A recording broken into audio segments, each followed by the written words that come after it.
Doctor Khan, Pradeep ji आप डॉली जी का भी जवाब देना चाहते थे, लेकिन एक एक रिएक्शन के बाद। डॉक्टर खान, जी जी जबरदस्त जलवा आपकी पार्टी का उत्तर प्रदेश में रहा है और पूरे देश ने उसे देखा है। क्यों आप शांत हैं? क्यों आपकी लीडर शांत हैं? और क्या 2027 का चुनाव भी आप औपचारिकता के तौर पर लड़ेंगे या सत्ता प्राप्ति के लिए लड़ेंगे सर?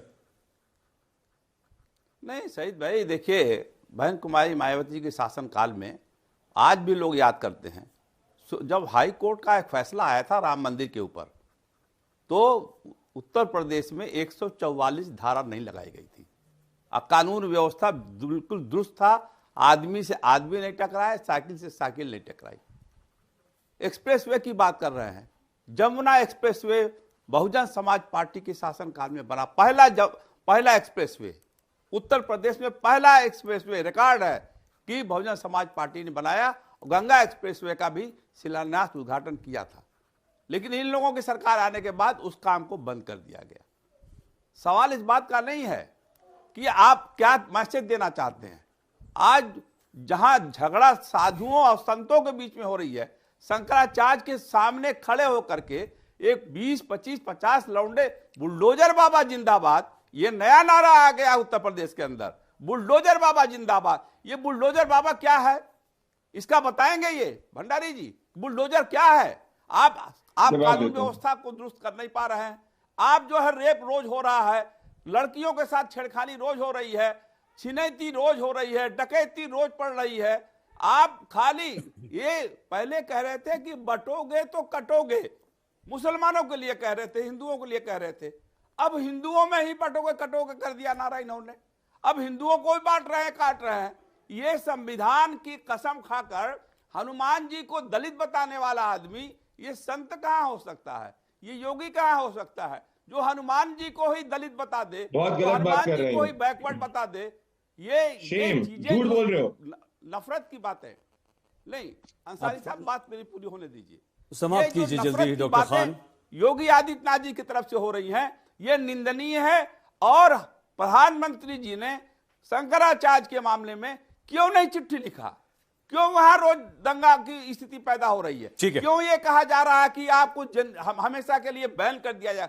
किसी को गंगा स्नान के लिए हमेशा के लिए बैन कैसे कर सकते हैं? कौन सा कानून है आपके पास कि आप बैन कर देंगे? इस पर चिट्ठी नहीं लिखी प्रधानमंत्री जी ने। कवर फायर दे रहे हैं प्रधानमंत्री जी, कवर फायर, योगी को कवर फायर दे रहे हैं। डॉक्टर खान समाप्त कीजिए प्लीज। ऐसे ही बांटते रहो लोगों को, इंसान से इंसान को लड़ाते रहो, इंसानियत खत्म हो जाए, कानून व्यवस्था ध्वस्त हो जाए, हम तुम्हारे साथ हैं। ये है योगी जी और मोदी जी का नारा, और मोदी जी का इरादा और योगी जी का इरादा। प्रदीप जी, मैं चाहता था कि आप जरूर जवाब दें, लेकिन विशाल जी और अनुपम जी का एक एक रिएक्शन, उसके बाद सारा टाइम आपका, और आपको पूरा भाटी जी, डॉली जी और डॉक्टर खान की बातों के जवाब देने के लिए वक्त मिलेगा। तीनों ने आप पर गंभीर प्रश्न खड़े किए हैं। अनुपम जी, भाटी जी, डॉली जी और डॉक्टर खान की बात सुनते हुए आपको लगता है कि इनमें जरा सी भी कोई सच्चाई है, या जो प्रदीप भंडारी ने विकास की जबरदस्त एक लंबी चौड़ी लिस्ट रखी थी, आपको लगता है कि हाँ आप अपनी साथी बीजेपी के साथ उसी दिशा में आगे बढ़ रहे हैं और 2027 आपके लिए बिल्कुल आसान है? अंसारी जी, बहुत बहुत शुक्रिया आपका। पहली बात तो थोड़ा मेरा एक ऑब्जेक्शन है कि खान साहब के नीचे आपने राजनीतिक विश्लेषक लिख रखा है, जबकि नहीं बिल्कुल जी ठीक है, वो बीएसपी का प्रतिनिधित्व कर रहे हैं। मैंने सवाल बीएसपी से मिश्रा जी के बारे में बोल लीजिए। नहीं खान साहब मत बोलिए प्लीज। मिश्रा जी के बारे में बोल लीजिए। खान साहब प्लीज मत बोलिए। नहीं, मैंने निवेदन किया था doctor Khan please. Doctor Khan आपकी आवाज बंद करनी पड़ेगी, आप आवाज बंद कर दीजिए डॉक्टर खान की। सर, मैंने निवेदन किया था कि एक एक रिएक्शन सबका हो जाने दीजिए, बीच में प्लीज मत बोलिएगा। आपकी आपत्ति के लिए जैसे प्रदीप जी इंतजार कर रहे हैं, बहुत मन कर रहा था उन्हें कि भाटी जी को रोक दें, डॉली जी को रोक दें, आपको रोक दें बीच में, लेकिन उन्होंने संयम बरता। अनुपम जी, अपनी बात पूरी कीजिए। जी, मैं सईद भाई ये बात कहूंगा कि मैं प्रदीप भाई की बात से इसलिए सहमत नहीं हूं खाली कि वो हमारे साथ अलायंस में हम लोग हैं, बात सच्चाई की भी होती है। उत्तर प्रदेश आप देखिए, पहले एक बीमारू राज्य था। योगी जी के सत्ता में आने के बाद से जिस तरीके से उत्तर प्रदेश सरकार कार्य कर रही निरंतर, आज हम ग्रोथ इंजन के रूप में यूं ही नहीं कहे जा रहे हैं। ये हमारा अपना सिर्फ कहना नहीं है, आर्थिक आंकड़े भी इस बात को बताते हैं। हम एक उदाहरण के तौर पर आपको बताएं, क्योंकि आंकड़ों का काफ़ी बात अभी प्रदीप जी ने कह दी तो मैं उसमें जाना नहीं चाहता हूं। लेकिन उत्तर प्रदेश में किसानों के पास देश की कुल कृषि भूमि का 11% हिस्सा है, जबकि हमारा कृषि में योगदान, खाद्यान्न में जो योगदान है उत्तर प्रदेश का, वो 21% से अधिक है। और अगर हम देखें तो उसका जो भारत की जीडीपी में जो उसका कंट्रीब्यूशन है वो और भी अधिक है। तो इस तरीके से उत्तर प्रदेश यदि निरंतर 17% का उसका विकास दर में भागीदारी है, तो उत्तर प्रदेश तो निरंतर नए आयाम को हासिल कर रहा है। दूसरा, अगर लॉ एंड ऑर्डर नहीं होगा किसी भी प्रदेश में तो वहाँ इन्वेस्टमेंट नहीं होगा। उत्तर प्रदेश में जिस तरीके से लगातार विदेशी कंपनियों के द्वारा और भारत के अन्य राज्यों के उद्योगपतियों के द्वारा लगातार इन्वेस्ट करने के लिए रुचि दिखाई जा रही, वो अपने आप में उत्तर प्रदेश की ग्रोथ को बता रहा है। अब मैं आपको एक एग्जाम्पल दे रहा हूं। कल जी 27 जनवरी को जापान का एक प्रतिनिधि मंडल भारतवर्ष में आ रहा, जो उत्तर प्रदेश में करीब 20,000 करोड़ रुपए का इन्वेस्टमेंट सेमीकंडक्टर में, इलेक्ट्रॉनिक्स में, फूड प्रोसेसिंग में करने को तैयार है। तो ये एक राज्य की उपलब्धि है जिस पर बाकी लोग आकर्षित होते हैं, और जहां पर ईज ऑफ डूइंग बिजनेस होता है उसी तरफ लोग आकर्षित होते हैं। उत्तर प्रदेश में 2007, ये प्रधानमंत्री का लेटर कोई 2027 का चुनावी एजेंडा जैसा हमारे एक मित्र ने कहा, वो बिल्कुल नहीं है। ये तो एक उस मुख्यमंत्री की कार्यशैली की, राज्य की ग्रोथ की तारीफ है। और जब किसी राज्य की तारीफ होती है तो वो उस राज्य की जनता की भी तारीफ होती है। उत्तर प्रदेश की जनता ने, यदि योगी जी ने काम, Bharatiya Janata party NDA alliance की सरकार ने उत्तर प्रदेश में अच्छे से कार्य किया होगा, तो वो 2027 में फिर रिपीट करेगी। हम तो जनता पर ये छोड़ते हैं, ये रिपोर्ट कार्ड जनता बनाती, इसलिए हर 5 वर्ष में हम ठीक, जनता के बीच में जाते हैं। बहुत अच्छी और बात। इन्हें भी मौका मिलेगा, ये भी 5 वर्ष के बाद जाएंगे तो पता फिर लग जाएगा। तो मेरा ये कहना है, अनर्गल टिप्पणियों का कोई मतलब नहीं है। कार्य के आधार पर जनता अपना नेतृत्व तय करती है, और वही कारण है कि हम 2017 से 2022 और 2027 में पुनः चुने जाएंगे, पुनः सरकार बनाएंगे, और इन्हीं अपने नए वादों के साथ उत्तर प्रदेश को एक नई ताकत के रूप में उभारेंगे। अनुपम जी, ये बात तो आपने अच्छी कही कि भाई जनता तय करती है, काम उसके सामने होते हैं, कानून व्यवस्था, विकास, सब कुछ उसके सामने होता है, लेकिन चुनाव लड़ा जाता है। बाडी जी, डॉली जी, डॉक्टर खान, विशाल जी से हम ये समझ जाएंगे। विशाल जी, आपकी बारी थी, लेकिन एक बड़ी खबर आ गई है। 30 सेकंड में दोबारा आपके पास आता हूँ। आज मथुरा में बीजेपी अध्यक्ष नितिन नवीन ने मुख्यमंत्री उत्तर प्रदेश के योगी आदित्यनाथ की जमकर तारीफ की है। नितिन नवीन ने कहा है कि मुख्यमंत्री योगी आदित्यनाथ सांस्कृतिक विरासत को आगे बढ़ा रहे हैं, और आगे उन्होंने कहा कि मुख्यमंत्री योगी आदित्यनाथ ने राष्ट्रवाद की जड़ों को मजबूत किया।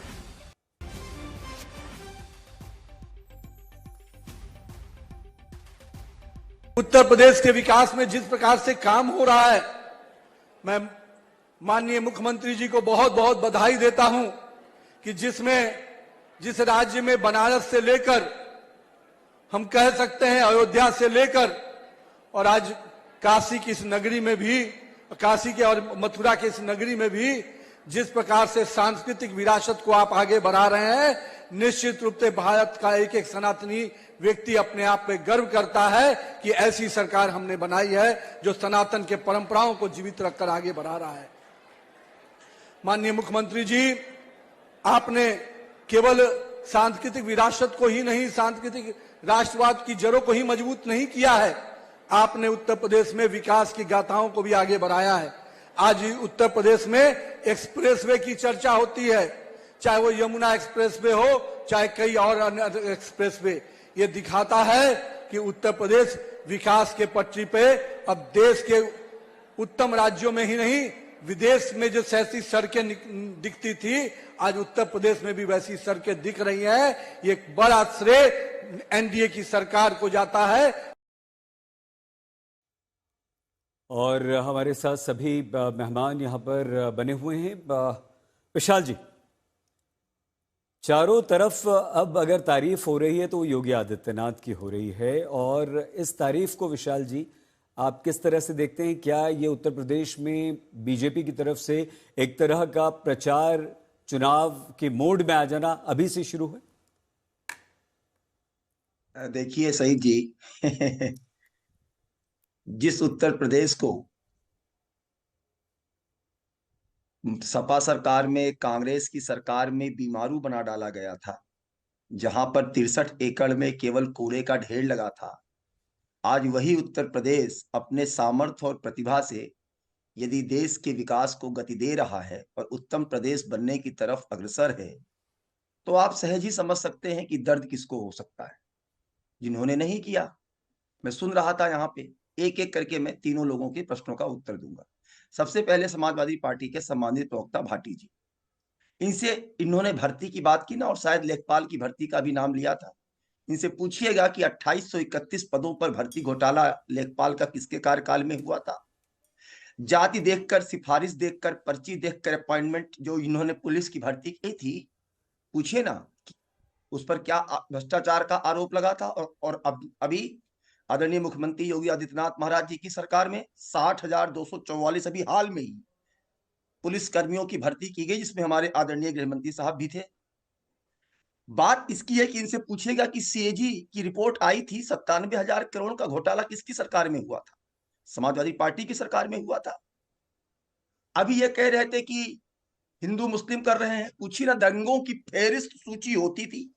और यही नहीं सईद जी, काशी विश्वनाथ के धाम पे, अयोध्या जी पे, हनुमानगढ़ी पे जो लोग संकट मोचन पे जो लोग हमला करते थे, आतंकी हमले करते थे, उनको तुष्टीकरण की राजनीति के तहत छुड़ाने की पैरवी की जाती थी। तब माननीय न्यायालय की फटकार लगती थी कि जाओ इनको पुरस्कार दोगे क्या? पूछिए ना इनसे। आज 20-20 घंटे गांव में बिजली रहती है, पूछिए ना कि भैया खाली सैफई के अलावा कहाँ बिजली रात रहा। भाटी साहब, हमू बलरामपुर के रहने वाले हुई तो हमू बताए दो।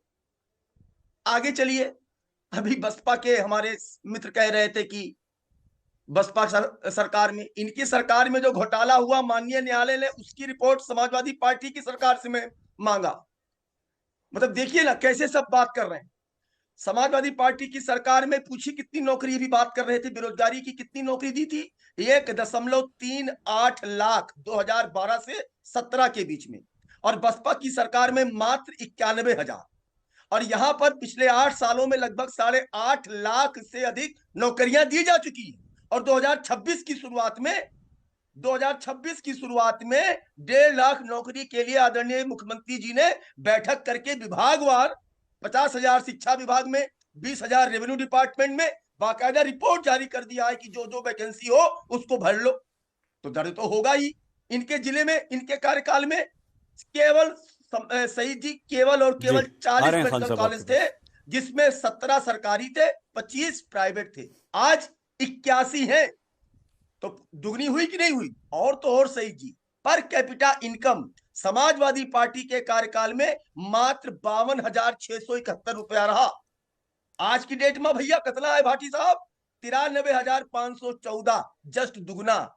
अरे तो झूठ कम बोलो, झूठ तो कम से कम बोलो। लेकिन ना, अपने यूपी में कहावत है सईद जी, यूपी की डिबेट चल रही है, झूठे बोना झूठे चबैना। तो झूठ झूठ पर झूठ। अब क्या है ना, आज वही उत्तर प्रदेश जो बीमारू था वो उत्तम प्रदेश की तरफ अग्रसर है। आज वहां पर विकास भी हो रहा है।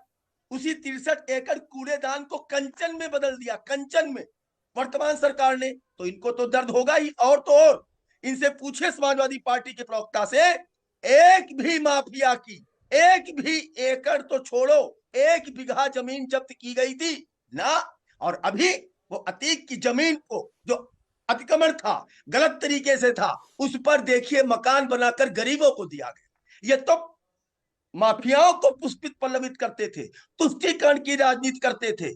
और तो रोजगार, हम भी तैयारी की है भाटी साहब, भुलाई गए वो दिना जब लोक सेवा आयोग के अध्यक्ष को आपने जिस व्यक्ति को बनाया था, माननीय न्यायालय के आदेश पर हटाना पड़ा था। वाह गजब, क्या विकास की गंगा बह रही थी 2012 से 17 में। और अब जब वही उत्तर प्रदेश 17% की विकास दर को छू रहा है सईद जी, तो बस ये एन के एन प्रकार जाति का कार्ड, धर्म का कार्ड, तुष्टीकरण का कार्ड खेलने में लगे हैं। बड़ा दर्द है। अरे इनसे पूछो 14 कोसी परिक्रमा कौन रोका था, बताइए ना। और एक विरासत को आपने पुनरुद्धार किया हो, बताइए ना। वो तो होने नहीं था, वोट बैंक का खेला था। विशाल जी समाप्त कीजिए प्लीज। विकास भी हो रहा, विरासत भी हो रहा, महाकुंभ का आयोजन भी हो रहा, प्रेरणा स्थल भी बन रहा, हर जिले में एक मेडिकल कॉलेज भी खुल रहा, 20-20, 22-22 एक्सप्रेस वे बन रहे, जेवर पूरे एशिया का सबसे बड़ा एयरपोर्ट। और जानते हैं शहीद जी, आपके माध्यम से दर्शक जाने, 2007 में उसकी जो है बात हुई थी। 27 साल पिछले लगभग 24-27 साल के बाद आज वो अपनी फाइनल स्थिति को पहुंचा है। उस ठीक। पर रोक, अड़ंगा, ये वो, और आज वो दुनिया का चौथा सबसे बड़ा एयरपोर्ट बन रहा है। तो आप इनके दर्द को समझिए। ठीक है ये विशाल दर्द ये है कि बस पीडीए, हाँ वो अब कार्ड नहीं चलेगा भाटी साहब, जो आप खेल रहे थे ना, वो पीडीए नहीं, वो परिवार डेवलपमेंट अथॉरिटी है, परिवार डेवलपमेंट अथॉरिटी। ये कहिए, you are playing with the emotions of the people of Uttar Pradesh. Now they are not going to surrender. Vishal ji, अब वो आपको सरेंडर नहीं करने ठीक जा है रहे। सर, समाप्त कीजिए।